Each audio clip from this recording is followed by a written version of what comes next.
রাগে যত মাথা গরম হোক খবরদার তালাকের কথা বলবেন না, অন্য 10টা কথা বলেন।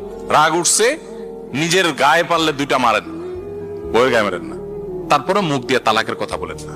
আমার এই জীবনে অসংখ্য মানুষ অফিসে আসে, ফোন করে মাসআলা জানার জন্য আমাদের কাছে।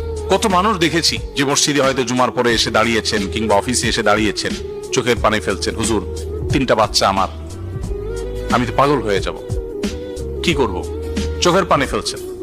এই গতকালকের কথা, এখানে আসার পথে চায়নারগঞ্জ এয়ারপোর্টে এক ভদ্রমহিলার সাথে দেখা। এত সুন্দর সুন্দর ফুটফুটে ছেলে মেয়ে, স্বামীর সাথে বিচ্ছেদ হয়ে গেছে।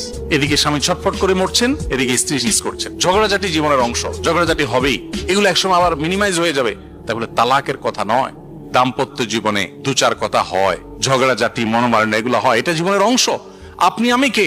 স্বয়ং নবী করিম সাল্লাল্লাহু আলাইহি সাল্লাম স্ত্রীদের সাথে মনোমালিন্য হয়েছে, মসজিদে এসে শুয়ে রয়েছেন, আর যাবেন না।